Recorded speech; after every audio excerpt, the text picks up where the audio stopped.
We're going to be jumping into part 2 of our series, which we're calling Why Should I Believe Anything the Gospels Say About Jesus? Everything that Christians believe is built upon the claim that Jesus was crucified, died, and then 3 days later rose from the dead, proving he was God. Even the Bible itself embraces this reality. In the Bible, in 1 Corinthians 15:4, in the New Testament, the Apostle Paul writes, "If Christ," that's Jesus, "is not risen, then our preaching is empty and your faith is also empty."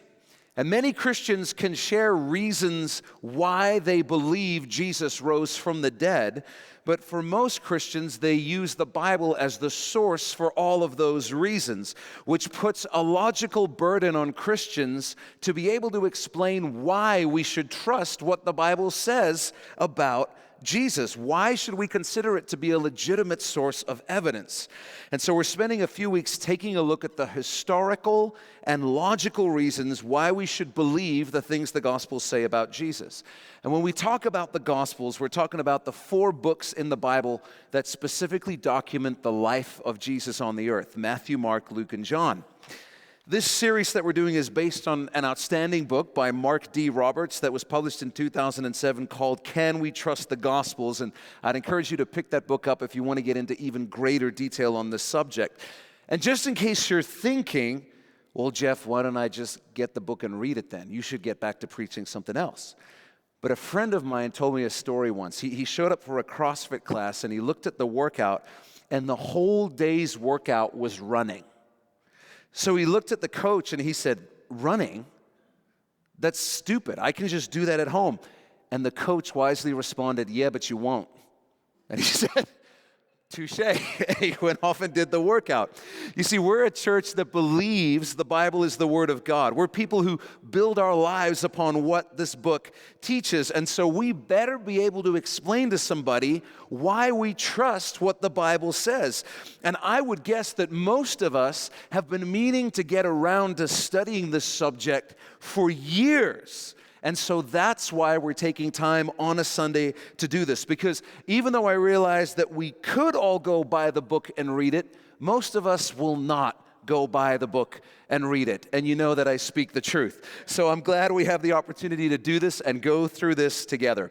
Last week we looked at the issue of why we can trust that the Gospels we have in our Bibles today are faithful reproductions of the same Gospels that were written in the back half of the first century. We also looked at why we can trust their authorship, who wrote them. And then we looked at why the 2 or 3 dozen other Gospels are not in the Bible and cannot be taken seriously from a historical perspective. This week we're going to look into the question, what sources did the Gospel writers use? Where did they get their information from? Now, you might be under the impression that the Gospel writers simply wrote down their own recollections of Jesus. But there's actually a lot more to it than that, in a good way. Any historian looks for sources beyond their knowledge, even if they went through an event personally. They'll interview other witnesses. They'll comb through other published accounts of the event. This is what responsible historiography always entails.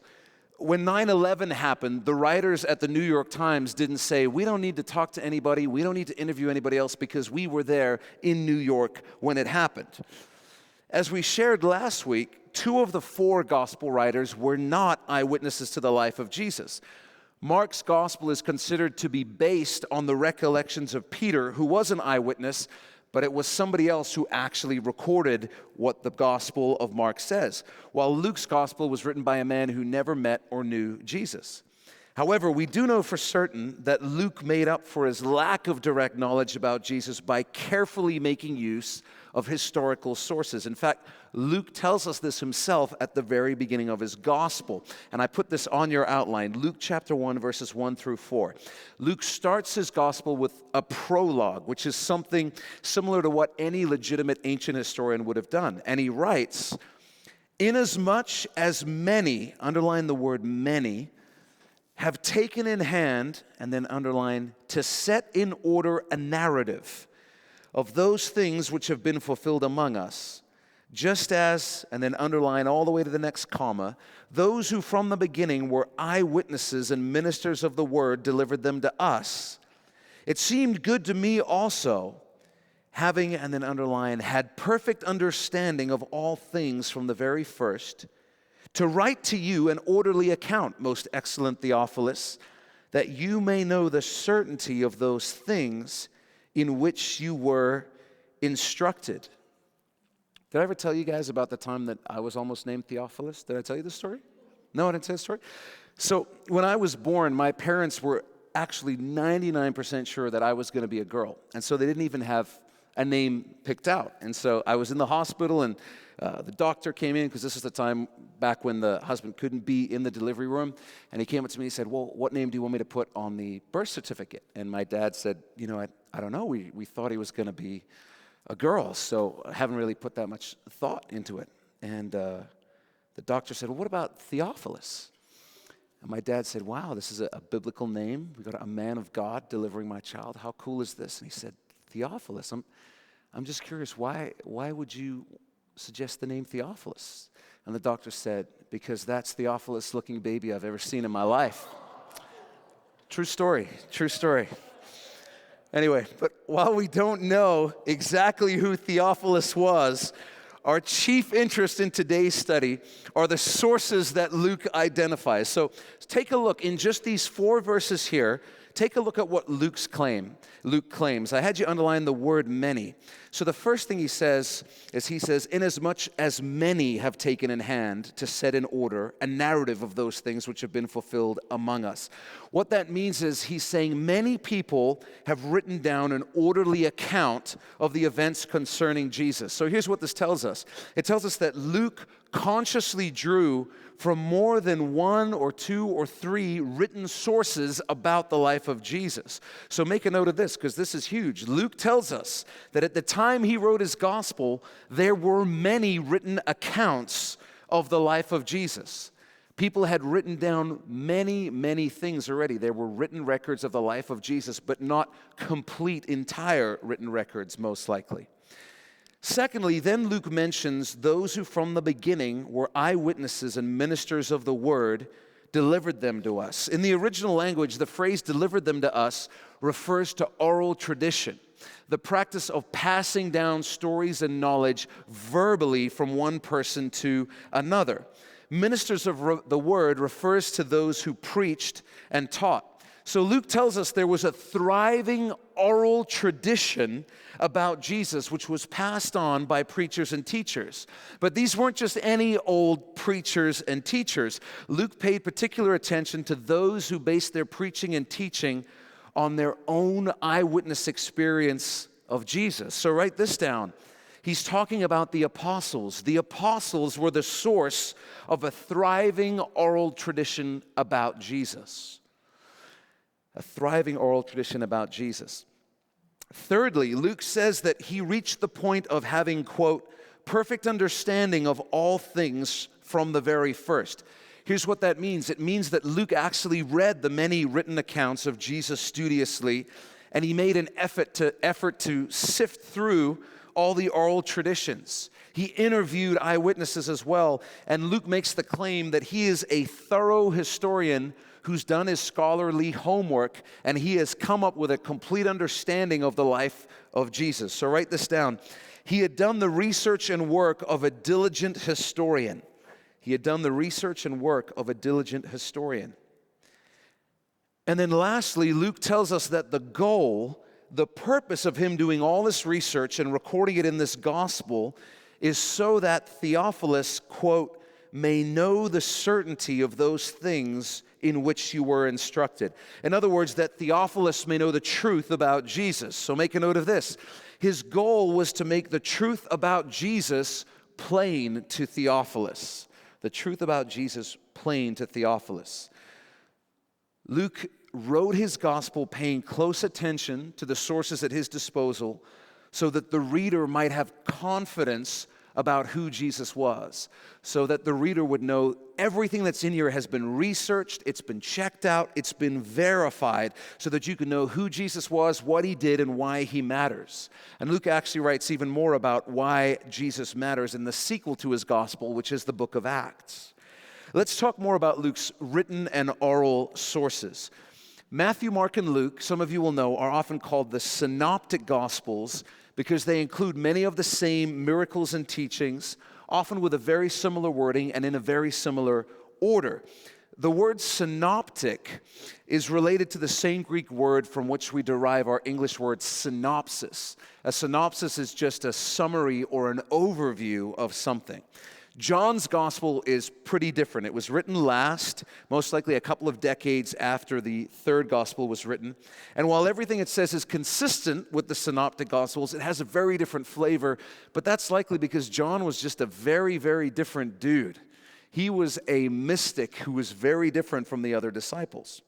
Now, unfortunately, none of the gospel writers named their written sources, and scholars have spent centuries trying to figure out what they were, especially for the synoptic gospels. And I could share with you all the different theories scholars have about what those sources were, but it's very detailed, it's not very interesting, and it doesn't really change anything. So if you want all that information, read the book. But here's the bottom line. The gospel writers used other sources that were written down and passed down via oral tradition. There were multiple eyewitness accounts contributing to the Gospels, which gives us even more reason to trust their contents. Make a note of this. Matthew, Luke, and John, and possibly Mark, based their writings upon older sources that were written within 15 to 30 years of Jesus' death. 15 to 30 years of Jesus' death. They didn't just make things up from scratch. They didn't just stop with remembering things as best they could. They used other sources to jog their memory and talk to other people as well to get complete accounts. The second century church leader Papias, who we met last week, described the history of the Gospel of Mark in a way that is curiously similar to the prologue that we just read of Mark's Gospel. This is Papias' description. It's on your outline. Papias wrote around 130 AD, Mark, having become the interpreter of Peter, wrote down accurately, though not in order, whatsoever he remembered of the things said or done by Christ. For he neither heard the Lord nor followed him, but afterward, as I said, he followed Peter, who adapted his teaching to the needs of his hearers, but with no intention of giving a connected account of the Lord's discourses, so that Mark committed no error while he thus wrote some things as he remembered them. For he was careful of one thing, not to omit any of the things which he heard, and not to state any of them falsely. So Mark, who was not an eyewitness of Jesus, depended on sources, in this case primarily the things he had heard Peter teach. Peter perfectly fits Luke's description of being one who from the beginning was an eyewitness and a servant of the word. Whether Mark used additional sources besides what he learned from Peter, we don't know, though it's certainly possible, and nothing in the Gospel of Mark conflicts with the Gospel of Luke. So I want to make sure you're connecting the dots here. Luke is a thoroughly researched account with many sources. Some of the other Gospels may be, but what Luke says lines up exactly with what all the other Gospels say. That's why they're trustworthy as a package. Luke was not the only New Testament writer to refer to the process of oral tradition. I think we mentioned this last week. The Apostle Paul does as well in his letter to the Corinthians, where he describes receiving and then passing on oral traditions about Jesus. This verse should be on your outline. In 1 Corinthians 15, Paul writes to the church in Corinth, "For I delivered," underline delivered, "to you first of all that which I also received," underline received. So he's saying, I passed on to you what was passed on to me. And then he begins to speak here and deliver a church creed, that Christ died for our sins according to the Scriptures, and that he was buried, and that he rose again the third day according to the Scriptures, and that he was seen by Cephas, that's Peter, then by the 12. Here's why this is a big deal. Paul wrote his first letter to the church in Corinth in the early 50s AD, before any of the Gospels were written. This means that within about 20 years of the death of Jesus, we have clear evidence that the early church was passing on oral traditions about Jesus. Write this down. Paul provides evidence that within about 20 years of Jesus' death, Christians were passing on oral traditions relating core Christian theology. That's very, very close in terms of history. We also notice that the wording of this oral tradition Paul mentions sounds stylized. It's what was called, as I mentioned, a creed. A creed is something that's designed to be memorized and passed on exactly. It's like a clever rhyme. It doesn't work if you pass it on to someone and it doesn't rhyme anymore. It has to be delivered exactly and accurately. Paul himself is delivering to the church in Corinth the exact wording of this creed which was given to him. Now, this doesn't mean that all of the early traditions about Jesus were memorized and passed on verbatim, but it does suggest that that sort of thing could and did happen. And it was important to the early followers of Jesus to pass on that information accurately. That's why they put it in the form of a creed. Now, following the death and resurrection of Jesus, his early followers passed on stories about him and the things he taught. And as Luke mentions in his prologue, this often happened through preaching and teaching. The fact is that the culture that Jesus lived in, the culture that the disciples lived in, the culture of the early church was predominantly an oral culture and not a literary one. People told and remembered things much more than they wrote them down. And that's because most people, 99% of people, could not read or write. The rabbis were well trained and highly skilled at memorizing and passing on the oral Torah. They would have memorized the entire first 5 books of the Bible. They would pass those on to their disciples orally, and their disciples would remember what they said, and the disciples would also remember the rabbi's thoughts as well, their commentary on those scriptures. That's how it worked. But even first century Jewish pop culture was based around oral traditions. In the synagogue, or whether it's at the family dinner table, whether it's other religious gatherings or parties or educational settings or wedding receptions, people told stories and they quoted bits of wisdom that had been passed on to them. The whole culture was based around an oral tradition, and people were really, really good at it. And this is the culture in which Christianity exploded. Eyewitnesses of Jesus told what they had seen. Communities of Jesus followers heard, remembered, and passed on what they had been told. And this meant that Luke and the other gospel writers had a wealth of material available to them just from what had been passed on verbally between Christians. So make a note of this. The Gospels were written in a time and place where the culture was dominated by oral traditions. The culture was dominated by oral traditions. But how do we know we can trust the oral traditions of that time? You might be thinking, well, anybody can pass on a story, but usually among my social circle, by the time the story's been around 3 times, things have grossly exaggerated. Somebody's gone from breaking their arm to being murdered or something like that. So how do we know that we can trust their ability to pass on things accurately? I'll get to that in just a minute. But I first just want to share something with you that I saw this week on TV. I was watching an old episode of the show Mythbusters with my kids. And by the way, the 2 main hosts of that show are avowed atheists who think anyone who believes in God is an idiot. But this was the episode where they were doing Archimedes' death ray, the myth of Archimedes' death ray. And the myth is that Archimedes came up with the idea of having all of the soldiers aim their shields at invading ships, thereby harnessing the sun's reflective power and igniting these invading enemy ships, burning them into the water before they could ever reach the shore. Really, really neat story. So what happens in the show is they try it, they use mirrors, they do everything they can't reproduce the result, and the myth is busted. But at the end of that segment, it was very interesting because the 2 hosts, Jamie and Adam, take some time to tell you, the viewer, how seriously they take history.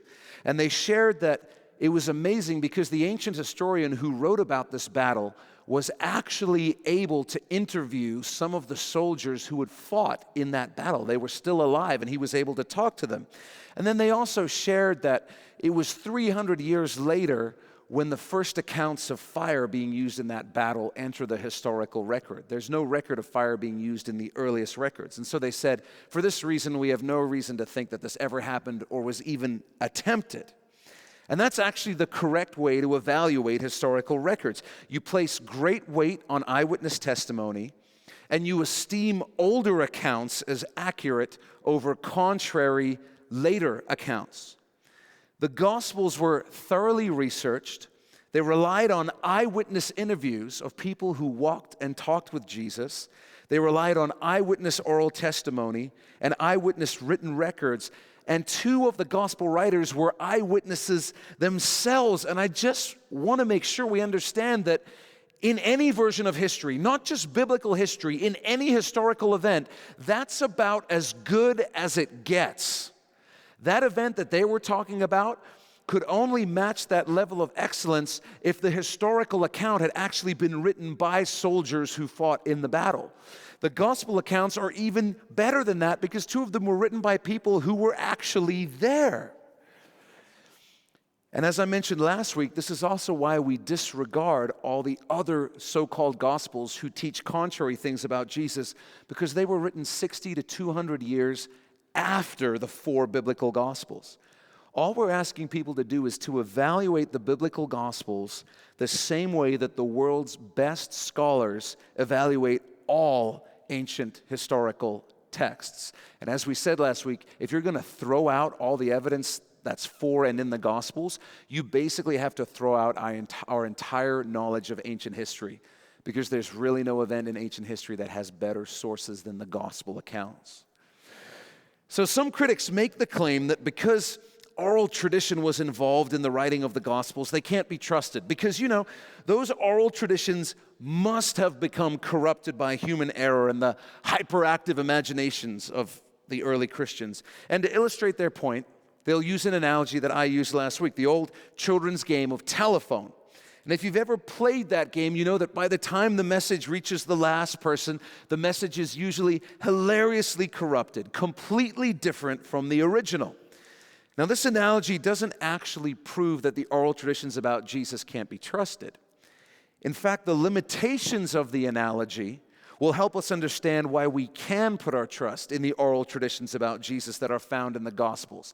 Let me unpack this for you so that we can understand it. The game of telephone works and is funny for one main reason. We're terrible at memorizing. We are terrible at memorizing. We don't memorize very well because, let's be honest, we don't have to. Just consider the case of phone numbers. When I was a kid, I probably had close to a couple of dozen phone numbers memorized. I could call my home, I could call my dad's office, I could call my friends, the surf report, all from memory. But technology advanced and produced phones that now remember all those phone numbers for you.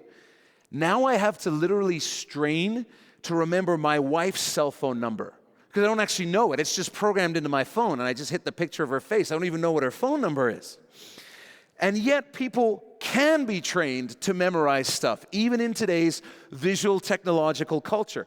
My children memorize poetry. Most of them, even Ezra, who's 5, have about 10 to 12 poems memorized. Some of them are 4 to 5 verses long, and they have them memorized verbatim. It's incredible what the human mind can do. The early followers of Jesus lived in an oral culture in an even greater way than we live in a technological culture. As I said, only a tiny percentage of people could read or write. Only the wealthy had access to libraries and literature. So people needed to have good memories. They remembered stories, sayings, scriptures, etc. Their oral culture had lots of places in which crucial information like religious stories would be passed on faithfully, verbatim, word for word. Teachers and storytellers were expected to pass on the things they knew accurately, with a tiny, tiny bit of freedom. And since they did their work in community gatherings, if the person telling the story or sharing the scripture or sharing the quote did so incorrectly, the community would hold them accountable and correct them and say, no, that's not how it goes. It goes like this. Playing telephone at a party in the 1st century AD would have totally bombed, because by the time you got to the end, the message would be exactly the same as it was at the beginning, because they were all great at memorizing, the total opposite of us today. Write this down. The cultural context meant that the average person was highly skilled in the art of memorization. The average person was highly skilled in the art of memorization. Continuing to use the game telephone as an analogy, let me ask you this.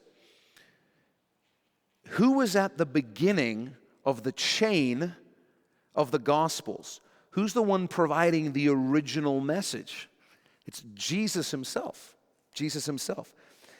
And remember that to those who followed Jesus, Jesus was a possible Messiah, the Savior of Israel, the one who was going to bring God's kingdom to earth. His followers didn't just see him as a wise teacher, but they saw him in some ways as the very embodiment of the wisdom of God. And the earliest Christians confessed Jesus to be Lord, not just a good leader or a good teacher, but God in human form. That's how important they believed he was. That's how important they believed the things he taught them were. They had so much motivation to remember the things he said because they believed he was God or possibly a Messiah before they even reached that point. They had so much motivation to transmit the things he said accurately. They weren't just playing games at a party. For these reasons, I'm sure that lots of average, everyday Christians were passing on stories that they had about Jesus and the things he did and the things he taught. I'm sure they passed them on to their friends and to their children. But this doesn't mean that just any old person could get up and share a story or a teaching they remember Jesus saying when the church got together. It doesn't mean that Billy Bob could stand up one Sunday and be like, I remember this one time Jesus said that if we have enough faith, we can eat whatever we want and we won't get fat. And everybody said, thank you, Brother Billy Bob. Add that to the record, please. That's not what happened. That's not how it worked at all. Don't forget Luke's claim that he had received these traditions from those who were, quote, eyewitnesses and ministers of the word. He's talking about the apostles specifically. Most specifically, the apostles who had been with Jesus during his earthly ministry. These eyewitnesses, these apostles who had been set apart by Jesus himself were the official players in the game of Jesus telephone. What they taught, what they shared, is what was passed on and shared as oral tradition, not what Billy Bob claimed that he had remembered. So write this down. The apostles were the origins of the oral traditions about Jesus. It was not a free-for-all. The apostles were the ones generating the oral traditions about Jesus. Another reason to trust the words of Jesus as being passed down orally accurately is their form. Here's what I mean by that. One of the reasons the telephone game works is that the sentence being passed forward is usually intentionally hard to repeat verbatim. If the person starting the game of telephone used a short poem that made sense and had an obvious meter and rhyming scheme, the odds are much higher that by the time you got to the end of the chain, the message would still be pretty accurate. Many of the sayings of Jesus were similarly easy to memorize. Some involve striking imagery that you don't soon forget, like it's easier for a camel to go through the eye of a needle than for someone who is rich to enter the kingdom of God. That's actually pretty easy to remember because it's such a striking image. Other things Jesus said use only a few words to make the point, like you cannot serve God and wealth. Others use parallelism of some kind, comparing one thing to another. For example, the house built on sand versus the house built on the rock. And of course, many of Jesus' teachings were delivered in the form of parables, short stories that have a way of sticking with you. If you've been around the church for any length of time, you can probably tell me the gist of most of Jesus' parables. If I started you off, hey, tell me the one about the talents, which is that one, or about the sower, or about the four soils. If you've been around the church a while, you probably know the gist of most of those things because they stick with you because they're in story form. The reality is that oral tradition is not about people just talking and then trying to remember what they were told. It's an art, it's a skill, and they were very, very good at it in the time period between the life and ministry of Jesus and the writing of the Gospels. The form of many of Jesus' teachings help memorization tremendously. Just think, if you're trying to memorize the Beatitudes of Matthew 5, think how much it helps your memorization that every line begins with the form, blessed are blank, for theirs blank. That's the structure all the way through, and that form is going to help you memorize it much, much faster than if it didn't exist. And then consider the example of the miracle stories in the Gospels. They almost always have the same structure. There's a statement of the problem, a brief description of the miracle, and a statement of the response. It makes logical sense, but it also conditions the mind to remember and be able to pass forward these stories faithfully. Just as we remember certain jokes because they have a familiar form, like knock, knock, or a rabbi, a priest, and a minister walk into a bar. You know, not that I know jokes like that, but most of you do probably. So write this down. The form of many of Jesus' teachings and miracles facilitates easy memorization. The form of many of Jesus' teachings and miracles facilitates easy memorization. Then we also find that the community of Jesus' followers also acted as a protection against false rumors and information in the years following Jesus' time on the earth. Imagine with me that you had a favorite English teacher in high school. I wonder how many people are thinking of Dead Poets Society right now. They're like, I had this teacher who ripped out pages of books. Oh no, that was a movie. So imagine you had this favorite English teacher in high school. This teacher was great, and he loved the poem, Do Not Go Gentle Into That Good Night by Dylan Thomas. And this teacher also had several quotes that every student knew because he used them on students over and over and over. And he was an incredibly fair teacher, tough but fair, and everybody kind of loved him. Now imagine very sadly the day comes when this teacher dies. In the days and weeks following his death, you and your classmates, you'd get together and you'd talk about him. You'd reminisce about the things that he used to say and how much he loved that one poem. You'd share your grief over your loss and your joy over the fact that you got to know such a great teacher.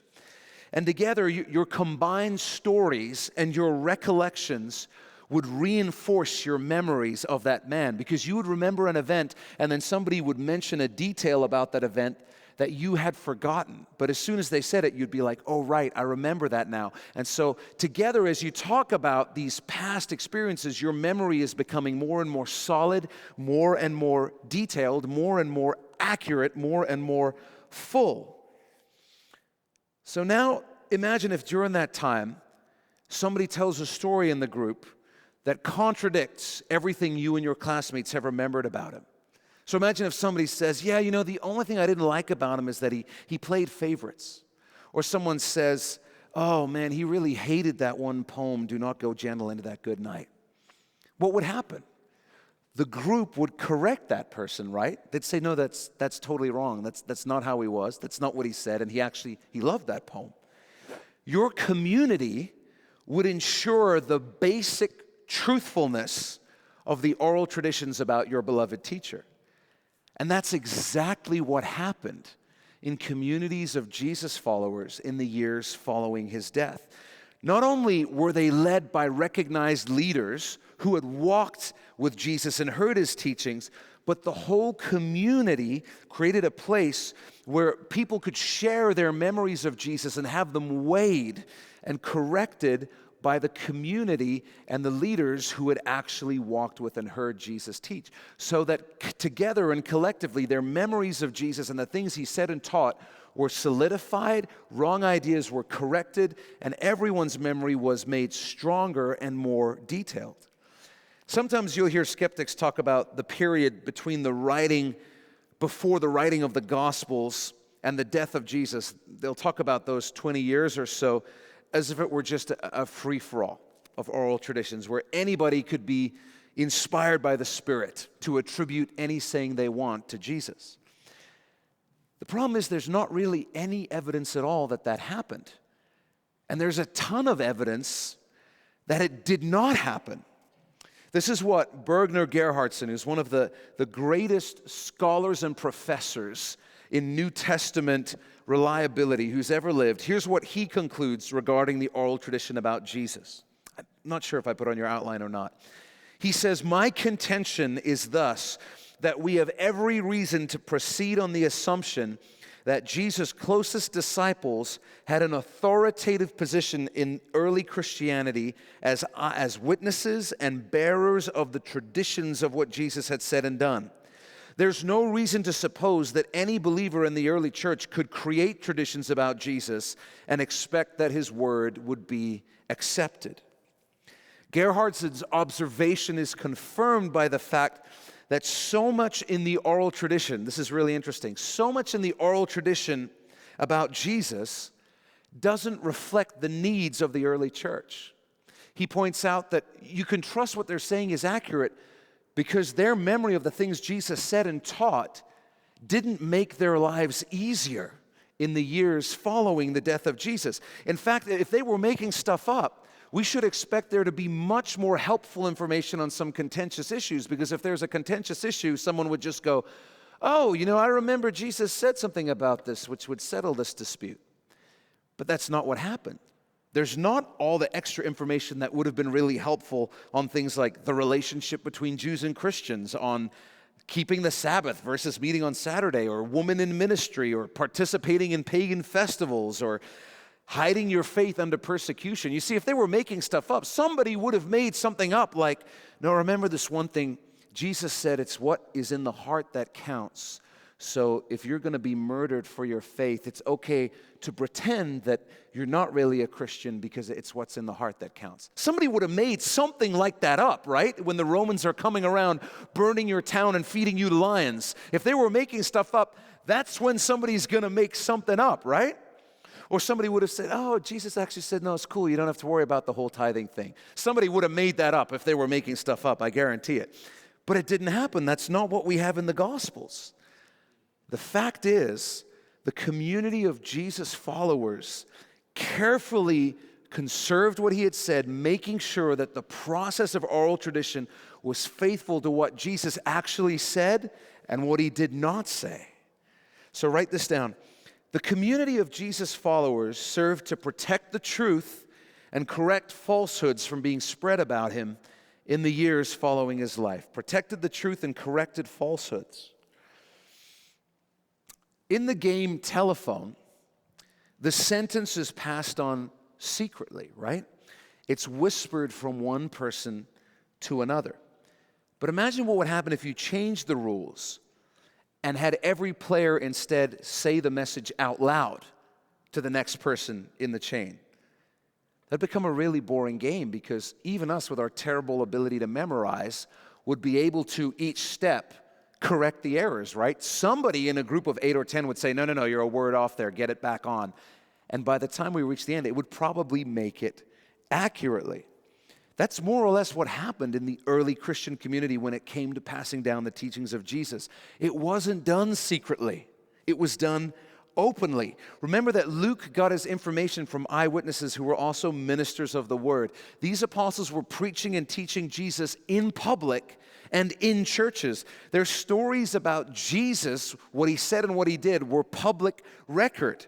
When you think of how little material actually appears in the Gospels compared to everything that Jesus must have done and taught and said, it's obvious that the ministers of the word, the apostles, tended to repeat themselves a lot. The same stories about Jesus were told over and over and over. Now, given the variation we see in the Gospels, these stories weren't delivered exactly the same way every time, but the core main part was the same. This would show up in little areas like when the original Aramaic of Jesus was translated into Greek, there might be a word or two different, but no change to the meaning at all. But the point is still that the members of the earliest churches would have heard the same things about Jesus taught over and over and over again, in much the same way that they were told by the first eyewitnesses. Repetition always makes it easier to remember something, even precisely remember something. I don't know if any of us have actually found a better way to remember things than repetition. It's the best method there is. I can say the Lord's Prayer because I've repeated it so often over the course of my life. Just as I can quote the entire dialogue of far too many incredibly stupid movies because I've watched them so many times over the course of my life. the early Christians came to know a core group of the things Jesus said, a core group of the stories about him, because they heard them and repeated them over and over and over. Write this down. Early Christians heard the sayings and stories of Jesus repeatedly, in public, and in churches. They heard them repeatedly, in public, and in churches. Well, if you want to lure people in, there's not many better ways to do that than offering to share a secret with them. As we mentioned last week, there was one tradition in early Christianity that prized itself on having secret teachings from Jesus that were not widely known among Christians. This was the core feature of Gnosticism. We talked about it a little bit last week. When mainstream Christians objected and pointed out that these Gnostic teachings didn't actually come from Jesus, the Gnostics responded by claiming that the divine Christ had reappeared and revealed secret information to only a few new disciples. And they claimed that they were the only ones who had received these secret teachings, and they were only going to pass them on to a few elite people who were capable of receiving these revelations, thereby appealing to people's egos. And they wrote many of these secret teachings in these other gospels we talked about last week in the 2nd and 3rd centuries. These are known as the Gnostic Gospels. All the reasons that we have to trust the oral traditions around Jesus are exactly the reasons that we should not trust anything that the Gnostic Gospels say, among other excellent reasons we covered last week. The only reason they come up again and again in culture is because people are always drawn to the idea of being in on a secret or discovering a conspiracy. All serious academics and scholars agree that the Gnostic Gospels were written long after the 4 biblical Gospels and were not written by the people that they claim wrote them. They're fakes, and any good historian will tell you that. But I just got to tell you, I was astounded. I was on YouTube this week. If you put in Gnostic Gospels, just like endless lectures in rooms full of people about the secret teachings of Jesus that the church doesn't want you to know. And you have to be such a terrible historian and so irresponsible to stand up and teach like these are legitimate things when everybody knows they were written 60 to 200 years after the primary sources about Jesus and are completely fraudulent. But to this day, people want to believe what they want to believe. I grew up going to an elementary school and some middle school in an outer suburb of Cape Town, South Africa, a beautiful coastal town called Fish Hoek. And when I was in school, we were still taught the Lord's Prayer verbatim. And we'd say it at every school assembly, always in a way that sounded like someone had died. You know, our Father who art in heaven. I remember it so vividly. Hallowed be thy name.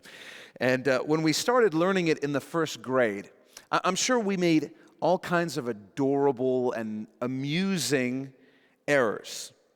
I'm sure that if you go on YouTube and you type in Lord's Prayer and kids, you'll find videos of kids making all kinds of adorable little mistakes with the text of the Lord's Prayer. But because the goal was for me and all the other kids to learn it correctly, we had to learn it verbatim, word for word, perfectly accurately.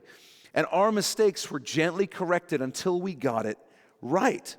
And because of that, I can still recite it perfectly to this day, and now some of my kids are learning it verbatim as well. In much the same way, the early Christians, and especially the teachers, they made sure that the words and teachings of Jesus were carefully, although not slavishly, preserved. They didn't just laugh and chuckle when there was a big mistake and go, oh, well, close enough. They cared. They cared a lot more about getting it right than my teacher did about teaching us the Lord's Prayer when I was in the first grade. And while they might have done some different things, like use the Aramaic word for father or the Greek word for father, they didn't give anybody a pass when they accidentally recited, Hollywood be thy name, instead of hallowed be thy name. They corrected them and they said, that's not right. They remembered what Jesus said and they made sure it was passed down accurately. This is the last thing I'm going to share on this. So, if the idea of the early Christians memorizing the contents of things like the entire Gospels, the Beatitudes, the Sermon on the Mount, if the idea of them being able to accurately memorize all that stuff still seems impossible to you, despite the cultural context, the people, the community, and the oral tradition of the time, if that still seems far-fetched to you, let me give you an example that proves this point from today, the day that we're living in. All Muslims are expected to memorize major portions of the Quran, but many go on to memorize the entire book, which contains more than 80,000 Arabic words. That's bigger than the New Testament. The one who does this is called Hafiz and is highly regarded among other Muslims. A man or a woman can become Hafiz in Islam. Muslims claim that there are millions of Hafiz alive today. So what enables a Muslim to memorize the entire Quran? Well, firstly, the religious life of a devout Muslim is inundated by the recitation of the Quran. In other words, the religious life of a devout Muslim is surrounded by people speaking out the Quran all the time. And this repetition is easy to memorize because much of the Quran is written in a poetic structure. And when they go to meetings at their mosque, they will chant it in a specific rhythm that helps you to memorize it. And of course, the respect that you get if you can become Hafiz serves as a great motivator for people as well. But the greatest motivation for a pious Muslim is their belief that the Quran contains Allah's own words. You see, to the Muslim, memorizing the Quran is internalizing the very words of God. That's the greatest thing that motivates a devout Muslim. In a similar vein, the early followers of Jesus had both the ability, the motivation, and the community around them to pass on an oral tradition with accuracy. We're not even claiming they could memorize the whole Testament. We're just saying the content of the Gospels, which is far less than the length of the Quran. The combination of cultural context, the skill of memorization that everyone around them had, the form of the teachings of Jesus, the community, it all helped them to faithfully remember what Jesus did and said. And a study of the gospel shows that the early Christians did this with incredible success.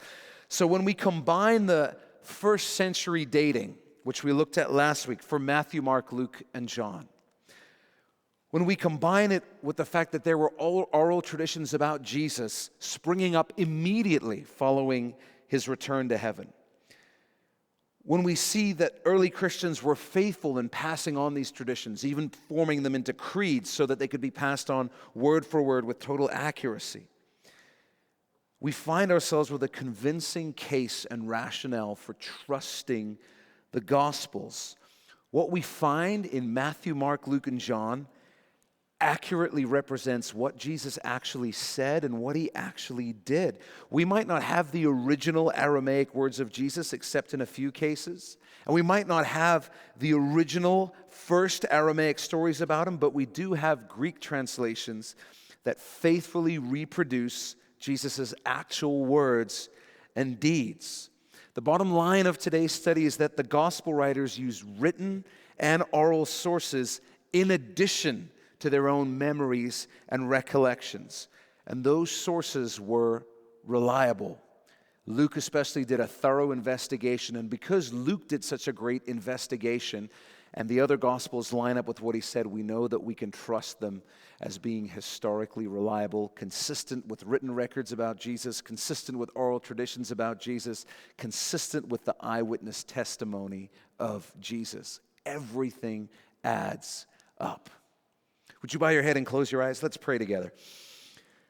Jesus, thank you again for your word, and thank you that there's no way that you would not make sure we know exactly what we need to know about your love and about your sacrifice and about the gospel and about the cross. So thank you for getting the message to us. Thank you for preserving your word. Thank you that every time they find an ancient manuscript, it lines up with what we have today. And thank you that against all kinds of opposition, your word stands and it endures and it always will. Not one word will pass away. And thank you that it doesn't just mean that in the literary sense that you preserve the text, Lord, but not one of the words in your word will pass away. Not one of them will prove to be untrue. The promises that you gave your followers are still true today. You're still a God that never leaves us and never forsakes us. You're still the God that is with us always, even to the end of the age. You're still the God who has gone to prepare a place for us that where you are, we might be also. You're the same yesterday, today, and forever. And thank you that we can trust your word and the hope and the future that it promises us, Jesus. And so we put our confidence in your word and in your promises and in who you are, Jesus.